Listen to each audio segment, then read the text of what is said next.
नमस्कार, आप सभी का स्वागत है आपके अपने चैनल पर और मैं हूं आपके साथ स्वाति सिंह।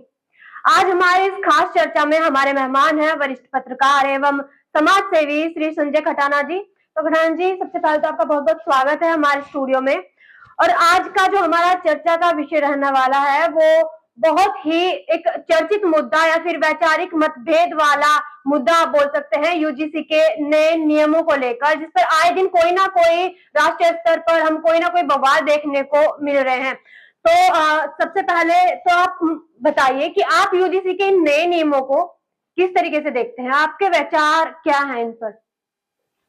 यूजीसी के बारे में कहावत सटीक बैठती है जी। कहीं पे निगाहें और कहीं पे निशाना। यूजीसी बच्चों के बदलाव के लिए बिल्कुल नहीं बना।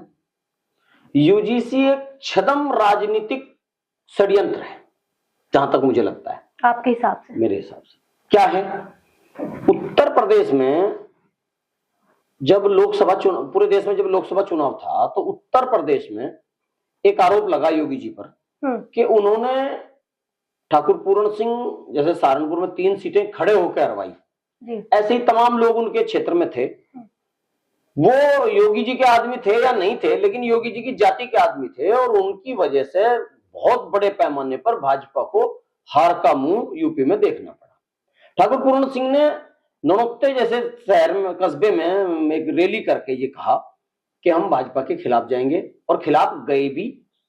बहुत सारे लोगों ने उनके आह्वान पर भाजपा के खिलाफ वोट किया, जिसके फलस्वरूप पश्चिम उत्तर प्रदेश की 3 सीटें लगातार भाजपा हारी और उत्तर प्रदेश में भी बहुत सारी सीटों पर हार का मुंह देखना पड़ा। लगभग आधी सीटें आ रही।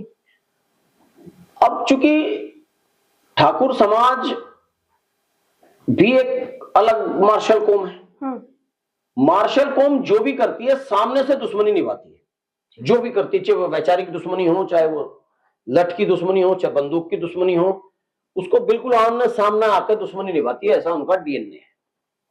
लेकिन व्यापारी सामने आमने की दुश्मनी नहीं करता। और भाजपा में भी 3 गुट हैं, योगी गुट, मोदी गुट और एक तटस्थ गुट जो किसी के साथ नहीं है, भाजपा के साथ। मोदी गुट को लगा कि योगी जी के लोगों ने योगी के कहने पर भाजपा की लोकसभा में सीटें हरवाई, ऐसा लोग कहते हैं। अब चूंकि वो तो मार्शल कौम है, सामने से आके खड़े हो गए हरवाई। ये मार्शल नहीं है, ये समझदार हैं, व्यापारी हैं, घाटा और नफा सब कुछ सोच के करते हैं। इन्होंने ये जो यूजीसी का जिन बोतल से बाहर किया, और इसको जिन पैदा किया, सॉरी बोतल से बाहर तो बाद में होगा, वो जो जिन पैदा किया वो इसलिए किया कि योगी जी के लोग यानी कि सवर्ण लोग ही भाजपा की हार का कारण आगामी उत्तर प्रदेश चुनाव में बन जाए। और ठीकरा जो है वो ठीकरा केंद्र सरकार पर ना फूटे, सामने भी नहीं आए, और योगी को हरवाने की पूरी तैयारी उस लोभी ने कर दी। अब योगी जी अगर हारते हैं या ये कह लीजिए भाजपा की सरकार उत्तर प्रदेश में नहीं बनती, तो सरकार किसकी बनेगी? अखिलेश भैया की, समाजवादी की। और समाजवादी की सरकार बनती है तो मुझे नहीं लगता कि अखिलेश संभाल पाएंगे। दिल से अखिलेश इस बार ऐसा महसूस होता है कि पूरी स्टिक सरकार चलाएंगे, लेकिन उनकी जो वोट बैंक है वो ऐसे बैठी, दांत भी भींचे बैठी और हाथ भी भींचे बैठी। वरना रसूल के खिलाफ बोलने वाले, कुरान के खिलाफ बोलने वालों की इस देश में गर्दनें कटी हैं और कटती आगे भी रहेंगी। जब तक योगी सरकार है तब तक लोग बकवास कर रहे हैं यूपी में। जैसे ही योगी की सरकार जाती है, बकवास करने वालों की गर्दनें मुझे नहीं लगता कि बचेंगी। और अगर उनकी गर्दनें नहीं बचेंगी तो भाजपा को 29 में पूरे देश में वोट मांगने की आवश्यकता नहीं पड़ेगी। पूरे भारत में सरकार भाजपा की आएगी। तो आप कुल मिलाकर बोल रहे हैं कि एक पॉलिटिकल स्टंट है? हाँ बिल्कुल, आपके हिसाब से पॉलिटिकल स्टंट है। और अगर अब की बार यूपी में भाजपा नहीं आती है तो केंद्र में आगे जो आने वाले चुनाव है 2029 में, तो उसमें भाजपा की जीत तय है आपके हिसाब से, आपके समीकरणों से? बहुत सारे लोग कहते हैं मोदी मॉडल, मोदी गुजरात मॉडल। मुझे बिल्कुल उस मॉडल में कुछ भी नजर नहीं आता। पर उनकी लोकप्रियता, लेकिन सुन लो पूरी बात पहले बेटा, कुछ भी नजर नहीं आता। उनकी लोकप्रियता सोशल मीडिया और मीडिया की देन थी। हाँ, सोने पे सुहागा हो गया। सोशल मीडिया चली रही थी, उनका प्रयास उनको प्रधानमंत्री बनाने के लिए चल रहा था, जो उद्योगपति उनके साथ हैं वो माहौल बना ही रहे थे। मुजफ्फरनगर दंगा हो गया। अगर मुजफ्फरनगर दंगा नहीं होता, किसी सूरत में भाजपा की पूर्ण बहुमत से भी प्रबल सरकार भारत में नहीं आती। तो मोदी की जो लोकप्रियता है, या फिर जो उन्होंने काम किए हैं, उसका आप इससे थोड़ा हटके बोल रहे हैं कि वो पीआर का, एक सोशल मीडिया का जो है वो प्रभाव था। आगे आप किस तरीके से देख रहे हैं कि आगे अगर प्रधानमंत्री का चुनाव होता है तो किन चेहरों को आप उभरता हुआ देख रहे हैं? देखो, पहली बात तो यदि योगी जी की बात ले लेते हैं, योगी जी ने कोई खास कारनामा हिंदुत्व को लेकर नहीं किया। पर उनको तो हिंदुत्ववादी नहीं था। हाँ, मैं बता रहा हूं, देखो जो बात है वो जायज बात कहनी चाहिए। योगी जी ने हिंदुत्व के नाम पर कोई बहुत बड़ा काम नहीं किया। क्या किया? कोम्बो कर दिया। मायावती जी और कल्याण सिंह जी के कार्यों को कोम्बो कर दिया। जो उन्होंने पुलिसिया काम किए थे वो कर दिए। पुलिस ने मुसलमान जो बदमाश थे या दूसरे गैर जाति के बदमाश थे उनको बहुत मारा और वो जमींदोज हो गए। तो लोगों को लगा कि हाँ हिंदुत्व जगा, लेकिन मुसलमानों के खिलाफ योगी ने कहीं भी एक काम नहीं किया। जैसे असम का मुख्यमंत्री हेमंत बिस्वा कर रहा है। हेमंत बिस्वा ने मस्जिदों को, मदरसों को जो अवैध जमीनों पर बने हुए थे धराशाह कर दिया। उत्तराखंड के मुख्यमंत्री धामी ने हजारों मजारें वन विभाग से, सामाजिक सड़कों से, तमाम से सफाई मजारों की कर दी।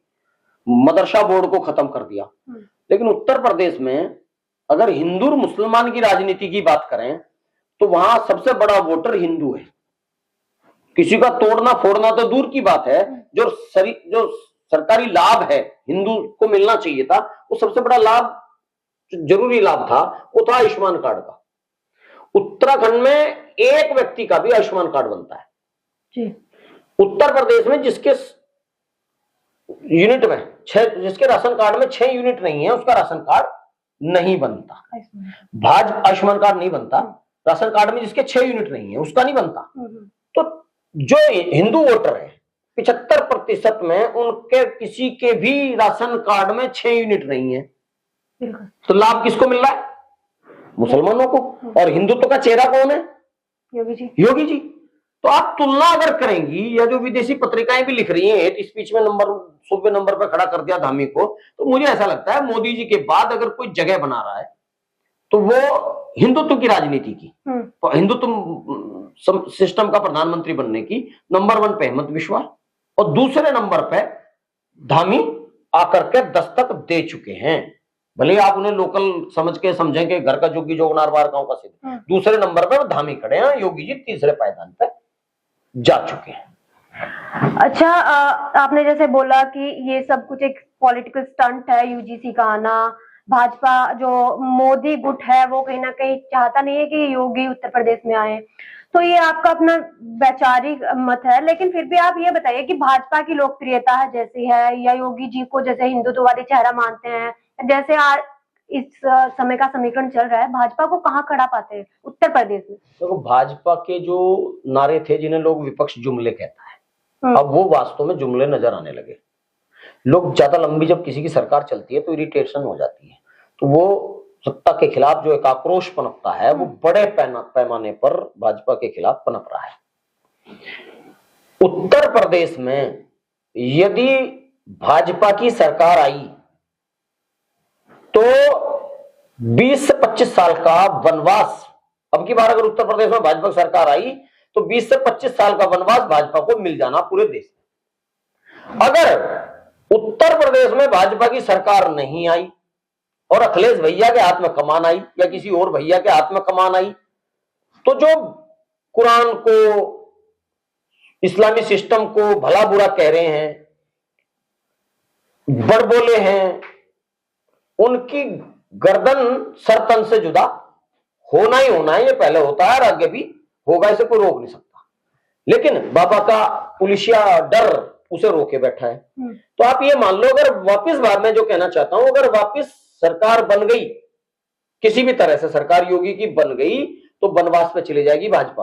और अगर योगी की सरकार ना बनी और दूसरे किसी की सरकार बन गई तो वो जो जिन्नात जो है ना हाथ नीचे बैठे हैं, उन जिन्नात के हाथ खुल जाएंगे और वो जिन्नात इतनी तबाही मचाएंगे कि भाजपा को वोट मांगने जाने की जरूरत 29 में नहीं पड़ेगी। फिर पूर्ण बहुमत से भी ज्यादा की सरकार 30 साल लगातार रहेगी।